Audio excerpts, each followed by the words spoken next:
हर हर महादेव। जीवन एक ऐसा है जहाँ पे हर इंसान अपने आप में कहीं ना कहीं ग्रसित है। हर इंसान कहीं ना कहीं परेशान है। कुछ प्रारब्ध को जो भी कर्म रहे उसके अधीन है, तो कुछ आज के कर्मों के अधीन है। लेकिन जो कुछ भी होता है जीवन में वो प्रकृति के ही अधीन चलता है। हर जीव जो है वो प्रकृति के ही हिसाब से उसको चलना पड़ता है। होता वही है जो प्रारब्ध से लेकर आया है। लेकिन इसका ये मतलब नहीं कि हम हाथ पे हाथ धरे बैठे रहें। जीवन को सफल बनाने के लिए जो बेहतर से बेहतर इस जीवन में हो सकता है करना चाहिए। बंधुओं, आज की जो ये वीडियो है ये है हमारे 12 ज्योतिर्लिंग में 8वें नंबर की जो ज्योतिर्लिंग है जिसे हम त्र्यंबकेश्वर के नाम से जानते हैं। त्र्यंबकेश्वर दर्शन करने आप में से कौन गया नहीं गया ये तो अलग बात है, लेकिन चर्चा आज मैं कर रही हूँ तो इस चर्चा से ही आप लोगों को मैं दर्शन कराने का प्रयास करूंगी। चलने से पहले एक बार पुनः अनुरोध है कि जो लोग भी मेरे चैनल पे आ गए हैं उनका बहुत बहुत हार्दिक आभार। जो नहीं आए उनसे अनुरोध है, विनम्र अनुरोध है कि मेरे चैनल को ज्यादा से ज्यादा लाइक करें, सब्सक्राइब करें। तो चलिए अब हम बिना देर किए इस अंतर यात्रा की यात्रा पर चलते हैं। ये जो हमारा त्र्यंबकेश्वर ज्योतिर्लिंग है ये महाराष्ट्र में नासिक जिले में त्रयंब के कस्बा है जहाँ ये पड़ता है, जहाँ पे ये स्थित है। और यहाँ जाने के लिए कोई आपको बहुत ज़्यादा कोई भी दिक्कत नहीं है, क्योंकि यहाँ हर चीज़ की सुविधा है। आप जाएंगे यहाँ बस, यहाँ से स्टेशन से रेलवे स्टेशन यदि आप जाते हैं तो यहाँ से बस की भी सुविधा है, यहाँ से टैक्सी की भी सुविधा है, हर तरीके की सुविधा है। वहाँ पहुँचने के लिए मात्र 40 किलोमीटर की दूरी है। और जहाँ पे स्थित है ये एक ब्रह्मगिरी पर्वत है, वहाँ पे उसकी तलहटी में त्र्यंबकेश्वर स्थित है। और सबसे विचित्र बात है कि यहीं से माँ गोदावरी का उद्गम होता है, यानी माँ गोदावरी निकलती है। तो अपने आप में ही एक अद्भुत बात है। और अमूमन जो हमारे सनातन धर्म में है जन्म पत्री बनती है। कई लोग हमारे ऐसे होते हैं जिनकी जन्म पत्री में पितृ दोष होता है या काल सर्प दोष होता है। तो एकमात्र ये ऐसा ज्योतिर्लिंग है हमारे पूरे भारत के अंदर, पूरे देश के अंदर, भारत ही नहीं देश के अंदर हम बोलेंगे कि एक ऐसा एकमात्र ज्योतिर्लिंग है त्र्यंबकेश्वर जहाँ पे काल सर्प दोष से इंसान को मुक्ति मिलती है। पितृ दोष अगर है तो उससे मुक्ति मिलती है।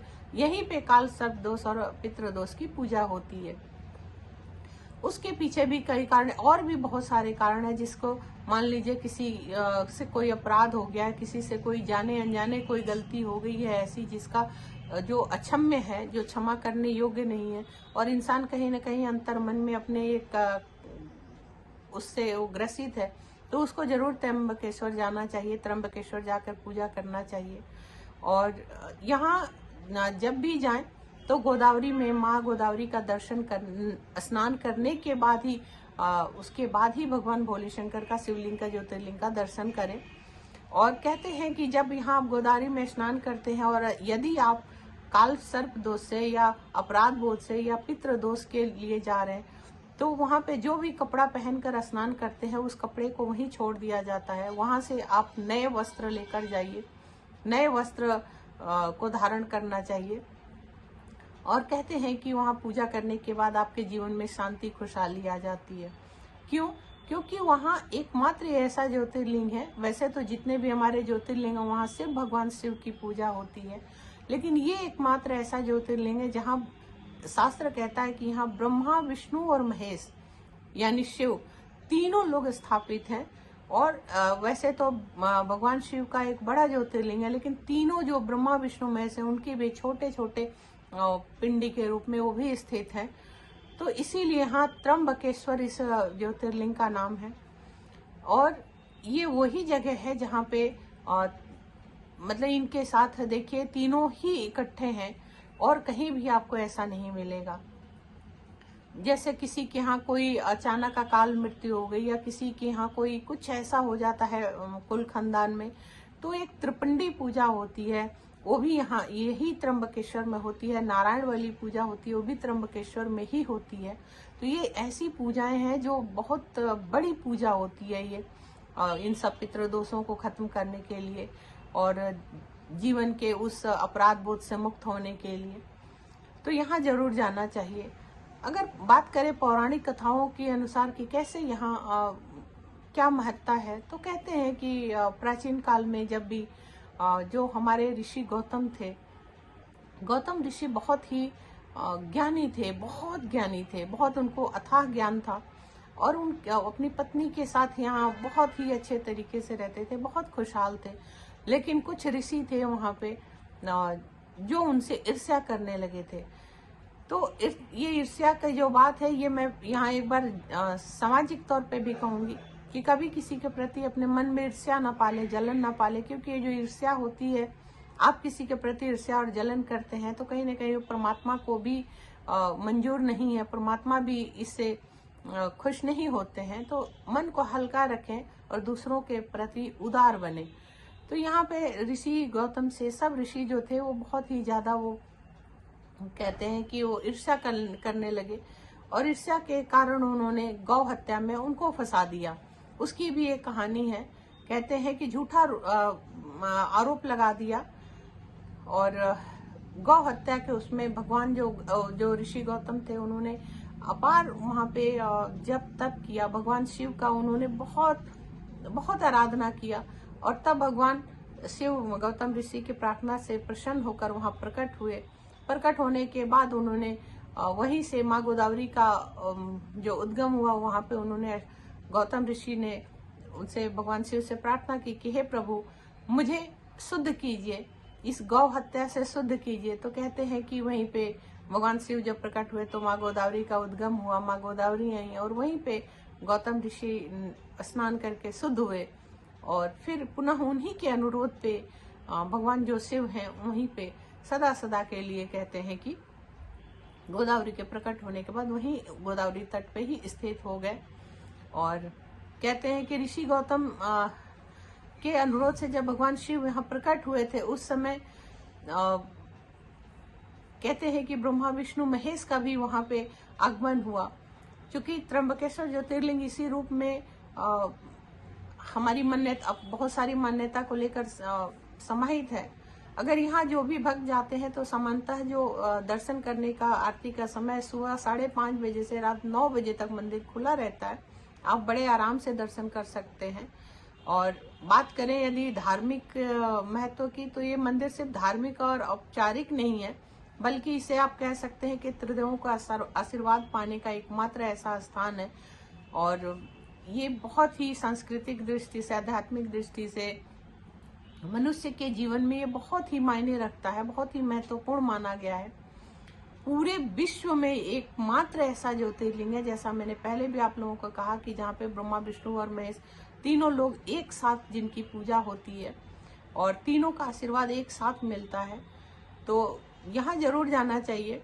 और कहते हैं कि जब हमारे पालनहार, रचनाकार और संहारक तीनों जब एक साथ हैं, तो निश्चित तौर पे इंसान जब जाता है, यहाँ दर्शन करता है, तो उसके जीवन में विकास होता है, उसके जो अंदर की जो नकारात्मकता है उसका विनाश होता है और पुनः जो पालनहार है वो उस भक्त को, उस जीव को एक नया जीवन देते हैं, उसके जीवन यापन का एक मार्ग दिखाते हैं, उसकी सोच को बदलते हैं। जो रचनाकार है उसका जीवन एक बहुत ही खूबसूरत तरीके से रच देते हैं। और कहते हैं कि जो दोष और शांति से जब मुक्ति मिलती है तो इंसान यूं ही बहुत ही पवित्र और शुद्धता के साथ आगे बढ़ता है। जीवन में जो भी जितना संघर्ष है या ग्रह दोष से जो पीड़ित है वो सब यहाँ दूर हो जाता है। तो जरूर यहाँ जाना चाहिए। और जैसे मैंने भी आप लोगों को कहा, यहाँ नारायण बलि और त्रिपंटी पूजा होती है जो पूर्वजों के आत्मा की शांति के लिए होती है। तो जिसके घर में भी कोई ऐसी चीज है जहाँ पितर नाखुश हैं, तो उनके मोक्ष की प्राप्ति के लिए जरूर जाना चाहिए। क्योंकि ये जो पूजा है वहाँ जाकर कराने से जो पितरों की आत्मा कहते हैं कि जहाँ अटकी हुई है, फंसी हुई है, तो मोक्ष को प्राप्त हो जाती है। तो जरूर जाना चाहिए उस जगह पे। और कहते हैं कि जो गोदावरी नदी है, जहाँ पे जो हर प्रकार के जो पापों का नाश कर देती हैं, और ये वो जगह है जहाँ कहते हैं कि कुशावर्त एक कुंड है। कहते हैं ये कुशावर्त कुंड जो था, यही गौतम ऋषि ने अपने तप से, जब से कुशावर्त कुंड को उत्पन्न किया था। और तमाम लोग यहाँ जाते थे अपने स्नान करके अपने अज्ञातता में जो पाप हो जाते हैं उसके लिए। वहाँ पे ये अपराध से मुक्त होते थे, उनके पापों का अंत होता था और उनको मोक्ष की प्राप्ति होती है। तो कहते हैं कि मानसिक और आध्यात्मिक चेतना इसी कुंड के, एक चीज मैं आप लोगों को यहाँ क्लियर कर दूं, किसी कुंड को जब गौतम ऋषि ने प्रकट किया था तो उसी के ईर्ष्या में जो वहाँ के जो बाकी जो उनके ऋषि गण थे, जो भी वो लोग उनके ही उसी ईर्ष्या में उनको गौ हत्या में उन्होंने फंसा दिया था, जबकि गौ हत्या उन्होंने की नहीं थी, गौ उस कुंड में गिर गई थी, इसलिए उनको गौ हत्या का दोष लगा दिया गया था। तो लेकिन पुनः जब भगवान शिव प्रकट हुए, माँ गोदावरी का उद्गम हुआ, तो उस गंगा में स्नान करके गौतम ऋषि ने अपने आप को शुद्ध किया। तो वही प्रेरणा हम इंसानों को मिलती है कि हमसे भी अपराध तो होते रहते हैं, किसी न किसी से कहीं न कहीं जीवन है।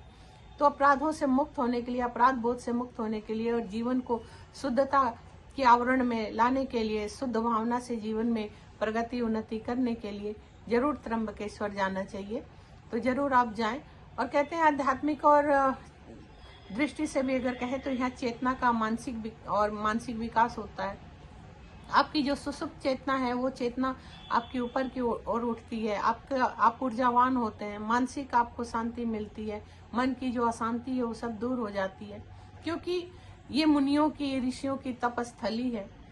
और जहाँ पे कहते हैं मुनि या ऋषि जहाँ पे तप किए हैं, तो वहाँ का एक वाइब्रेशन होता है, वह उस वाइब्रेशन में वहाँ पे जब आप जाएंगे तो स्वतः ही आप के अंदर एक नई ऊर्जा का संचार होता है, पवित्र ऊर्जा का संचार होता है।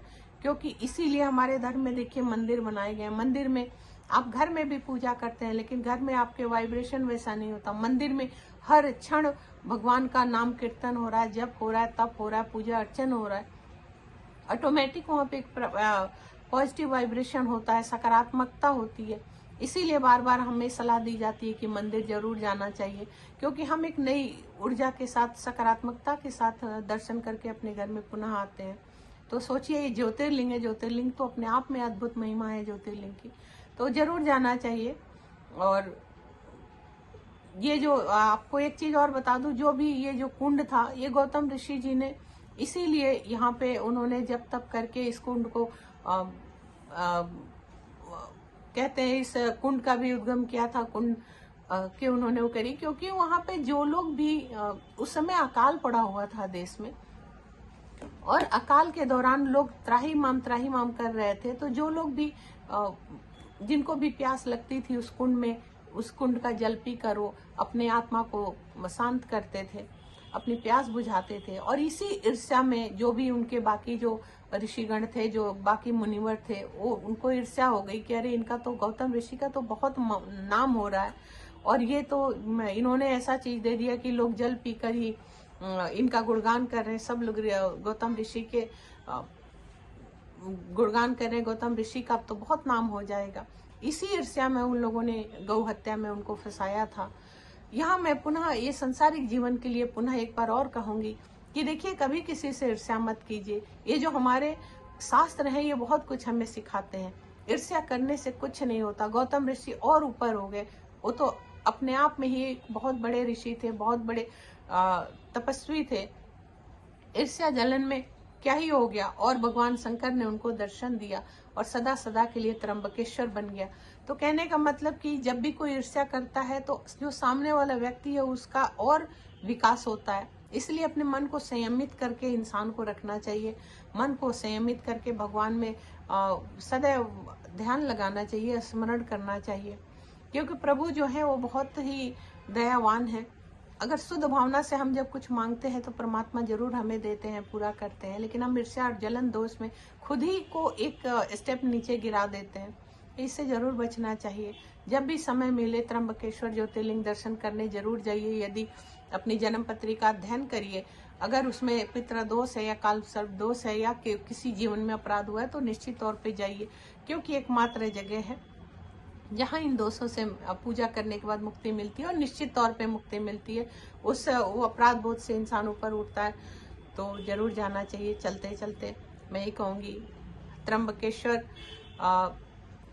भगवान भोले शंकर और त्रिदेव जो हैं वो सभी के कष्ट को दूर करें और सभी के जीवन में खुशहाली दें। सभी की गलतियां माफ़ करे। और पुनः चलते चलते एक बार और याद दिला दूं आप लोगों को, प्लीज़ मेरे चैनल को ज़्यादा से ज़्यादा सब्सक्राइब करें, लाइक करें। हर हर महादेव, हरे कृष्ण।